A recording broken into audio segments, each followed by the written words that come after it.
Hi good morning everyone. अभी time हो रहा है 4:53 और आज डेट है 13। तो जीके से ही मैं स्टार्ट करूँगी। सबसे पहले ये जो प्रीवियस वाला था यानी कल जो वाला जो मैंने लर्न किया था इसको पहले रिवाइज़ करूँगी।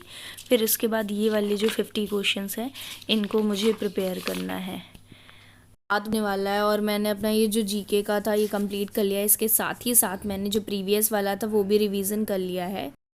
और अगर आप प्रीवियस वाला रिवाइज़ नहीं करोगे तो पक्का है भूल जाओगे, क्योंकि मैंने ये कल ही अभी पढ़ा था, मतलब लर्न किया था। स्टिल मैं बहुत सारी चीज़ें इसमें भूल रही थी, मुझे नहीं याद है, कुछ याद है कुछ नहीं याद है। इसीलिए पर डे रिवीजन तो कंपलसरी ही है। तो अब मैं अपना ब्रेक ले रही हूँ और अब आगे जो चीज़ें मैं पढ़ूँगी मैं आपको बताती हूँ। है 9:45 और मैं अब क्या करूँगी, जो मेरा ये पेपर था इसके एनालिसिस करना बाकी है, इनको मैं अच्छी तरीके से करूँगी। अब एक चीज़ इसमें और मुझे दिखानी है कि जो मैंने 23 वाला पेपर दिया था उसमें मेरे मार्क्स सिर्फ 720 में से सिर्फ और सिर्फ 68 ही आए हैं।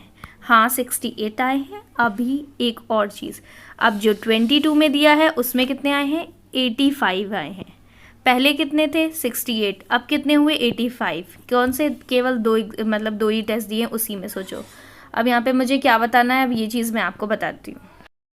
तो ये था मेरा हाल फुल लेंथ वाले में। सोचो इसी वजह से टेस्ट देना चाहिए, बिकॉज मैं जो पार्ट वाले टेस्ट होते हैं उनमें अच्छा मतलब परफॉर्म करती हूँ। मेरे अच्छा क्या, मेरा मतलब ठीक ठाक नंबर आते हैं, इतने ख़राब नहीं आते जितना मैं जब फुल लेंथ देती हूँ उसमें आता है। क्योंकि देखो अब सोचो मैंने 2 साल जब नीट का भी प्रिपरेशन किया है और अब ये इधर नर्सिंग का भी स्टार्ट किया था, लेकिन फिर भी मेरे फुल लेंथ में इतने कम मार्क्स आ रहे हैं। और इतना पढ़ती हूँ, सब कुछ है, फिर भी ऐसा है। अब वो रीज़न सिर्फ यही होता है क्योंकि क्वेश्चन प्रैक्टिस एक अलग चीज़ होती है और थ्योरी समझना एक अलग चीज़ है।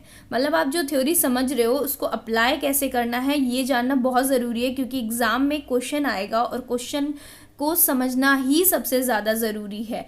मैं थ्योरी खूब पढ़ती रही, सब कुछ किया, लेकिन थ्योरी भी अभी याद ही नहीं है क्योंकि मैं उसको याद करती ही नहीं थी। बस पढ़ती जा रही हूँ, बैकलॉग हो रहा है तो उसको कवर करना है, या जो करंट क्लासेस हैं उनको कवर करना है। उन दोनों को चीज़ों को मतलब बैलेंस करने में मेरा हाल यही हुआ लास्ट में, और अभी देख सकते हो। बट मैं क्या कर रही हूँ, मुझे देखो नंबर दिखाने से मुझे कोई प्रॉब्लम नहीं है। बहुत लोग ऐसा बोलेंगे कि इससे ज़्यादा मेरे आते हैं, क्योंकि मेरे पास एक कमेंट आया था। बहुत अच्छी बात है, सबका अलग अलग होता है, सबको अलग अलग चीज़ें समझ आती हैं, सब कुछ सबका अपना अपना है, पढ़ाई का तरीका भी और माइंड का भी सबका अलग अलग है। बट इट्स ओके, मेरे आते हैं। मैंने इसलिए दिखाया कि मैं अब जितना आगे बढ़ती जाऊँगी तो मुझे इम्प्रूव करना है नंबर, मेरा टारगेट यही है। ये मतलब लास्ट तक आते आते एटलीस्ट बीच में कुछ तो नंबर आए, मतलब 720 का मैं दे रही हूँ तो 500 तो एटलीस्ट आने ही चाहिए। 500 आने लगे, उसके बाद मैं अदर प्रैक्टिस भी करूँगी, तो फिर मैं देखती हूँ मेरे मार्क्स बढ़ रहे हैं कि नहीं। मैं लास्ट टाइम तक यही फॉलो करूँगी और नंबर बताते जाऊँगी कि मेरे बढ़े हैं कि नहीं बढ़े हैं। और मेरे अभी कम आ रहे हैं, उसका रीज़न ये भी है क्योंकि मैंने काफ़ी दिन बाद स्टार्ट की थी प्रिपरेशन, काफ़ी दिन इन द सेंस काफ़ी मंथ के बाद। बिकॉज बताया था मेरे ACL सर्जरी वगैरह ये सब हुआ था, उससे पहले भी थोड़ा सा हेल्थ का इशू रहा, तो मेरी पढ़ाई बीच में बंद हो गई थी। और इसी चीज़ पे थोड़ा मेरा समझ में भी नहीं आ रहा था कि मुझे करना क्या है, मतलब नीट ही देना है कि नर्सिंग करूँगी या क्या करूँगी, इन सब चीज़ों में डाउट था। तो इस वजह से थोड़ा पढ़ाई का डिस्टर्बेंस भी रहा। तो मैंने अभी जस्ट जब ये सब स्टार्ट किया है तो जो टेस्ट दे रही हूँ तो इसमें नंबर कम आना ठीक है, समझ आ रहा है मुझे, बढ़ जाएंगे वो मुझे पता है, क्योंकि मैं कर लूँगी। अभी ब्रेक लिया था तो थोड़ी चीज़ें याद नहीं रहती हैं, थोड़ी क्या बहुत सारी चीज़ें नहीं याद रहती, ये सबके साथ होता होगा। तो इसीलिए मैं बार बार हाईलाइट करती हूँ कि जो चीज़ पढ़ रहे हैं उसको लर्न करना बहुत ज़्यादा इंपॉर्टेंट है। लर्न करने के साथ ही साथ उसका रिविज़न होना भी बहुत ज़्यादा इंपॉर्टेंट है। तो अब 10 बजने वाला है, तो अब मैं अपना ये जो एनालिसिस करना मेरा बाकी था इसको मैं एनालाइज अपना करती हूँ। वैसे सबसे पहले मैं स्टार्ट करूँगी बायो से। 23 और 22 का वैसे हाफ हाफ मैं कर चुकी हूँ, बट फिर भी मैं अगेन उन दोनों का मैं पूरा बायो कंप्लीट करती हूँ, और जो चीज़ें मुझे लगती हैं बताने वाली हैं मैं उसको भी बताती हूँ। टाइमिंग 1:30 हो गया है, बट अभी भी मेरा बायो का ही मैं मतलब एनालिसिस कर रही थी, अभी पूरा कंप्लीट नहीं हुआ, बायो भी हाफ ही हुआ है। कल तो मैंने इतना किया था और आज मैंने इतना किया है और 3 घंटे हो गए। अभी मुझे टाइमिंग बहुत लग रहा है, मतलब काफ़ी ज़्यादा क्वेश्चंस में मैं टाइम दे रही हूँ, उनको समझती हूँ, उनके टॉपिक समझती हूँ, बट कोई नहीं, मैं 4-5 बार मतलब 4-5 टेस्ट जब दे लूँगी तो उसके बाद मुझे पता है फिर थोड़ा सा रिदम बन जाएगी।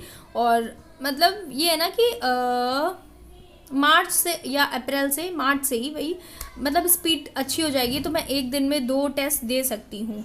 और इसके लिए मैं थोड़ा सा और स्पीड अभी इंक्रीज़ करूँगी, लेकिन अभी 4-5 जो हैं मेरे पेपर उनको मैं अच्छे से एनालाइज करूँगी, टाइम दूँगी सारे टॉपिक को, सब कुछ, उसके बाद ही मैं स्पीड पकड़ूँगी। तो मैं आज सिर्फ बायो के ही एनालिसिस करूंगी। 22 और 23 ये 2 पेपर मैंने लगाए थे, इन 2 पेपर का अच्छे से पूरा फुल लेंथ मुझे कंप्लीट करना है। तो मुझे लगता है आज पूरा ये दिन मेरा इसी में चला जाएगा।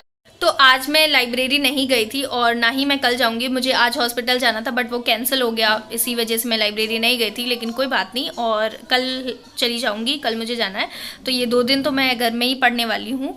तो मेरा आज मैं बायो पूरा कंप्लीट करूंगी 22 और 23 का, और उसके बाद मैं कल केमिस्ट्री 22 और 23 इन 2 पेपर का केमिस्ट्री कंप्लीट कर लूँगी, फिर फिजिक्स अपना करूँगी। अभी मैं टाइम ज़्यादा दे रही हूँ एनालिसिस में, क्योंकि मैंने फिर बता रही हूँ कि मैं हर टॉपिक को पढ़ती हूँ बुक में भी। जैसे कि मान लो कोई पूछा गया, कोई भी टॉपिक इसमें पूछा गया है तो उसको मैंने जाकर के एनसीईआरटी से भी पढ़ लिया। अब 4:30 होने वाला है और मेरा अभी भी थोड़ा सा बाकी है। मेरा ये पूरा पेज मेरा इतना बाकी है, बाकी मैंने अभी तक सिर्फ इतना ही ये चीज़ें पढ़ी थी। तो आज मेरी 6 आवर्स तक पढ़ाई हुई है, बट अभी भी मुझे एक चीज़ नहीं समझ आती है कि इतना टाइम देने के बाद भी मुझे ऐसा लग रहा है कि किया ही कितना है, बहुत थोड़ा किया है। बट कोई नहीं, थोड़ा सा ये है ना कि अभी इसको एनालाइज करने में बहुत ज़्यादा टाइम लग रहा है, लेकिन जैसे जैसे आगे बढ़ती जाऊंगी मुझे पता है टाइम कम होता जाएगा और क्वेश्चन प्रैक्टिस की स्पीड भी बढ़ेगी। उसके साथ साथ इतना मुझे टाइम नहीं लगेगा जितना अभी मैं टाइम दे रही हूँ उस चीज़ में। और आज सर की वीडियो आई थी, उसको ज़रूर आप देखना। उसमें उन्होंने बहुत सारी चीज़ें अच्छी बताई है कि हमें अब इन 100 डेज़ में कैसे अपना सिलेक्शन कंफर्म करना है। सारी चीज़ें मैंने भी सुना, बहुत अच्छा चीज़ उन्होंने बताया और यही चीज़ मैं अभी फॉलो कर रही हूँ। क्वेश्चन प्रैक्टिस, वैसे तो आपको थ्योरी करनी है जिनको थ्योरी नहीं आती है। मैं वापस यही बोल रही हूँ, मैं थ्योरी इस वजह से अब नहीं कर रही हूँ क्योंकि मैंने 2 साल से थ्योरी कर रही हूँ बट कुछ भी नहीं हो रहा है। मतलब थ्योरी से ये है ना कि क्वेश्चन टाइप और ये नहीं समझ आता है। थ्योरी अच्छी बात है, मैंने पढ़ी है, इस वजह से मुझे चीज़ें समझ में भी थोड़ी बहुत आती हैं। जब क्वेश्चन करती हूँ तो पता होता है हाँ कहाँ है, लेकिन ये होता है ना कि रिवीजन नहीं है, क्वेश्चन प्रैक्टिस नहीं है, तो कॉन्सेप्ट पता है कि क्या लगाना है, बस ये है ना कि कॉन्सेप्ट ही नहीं कभी कभी याद आ रहा है कि उसमें था क्या क्या नहीं था।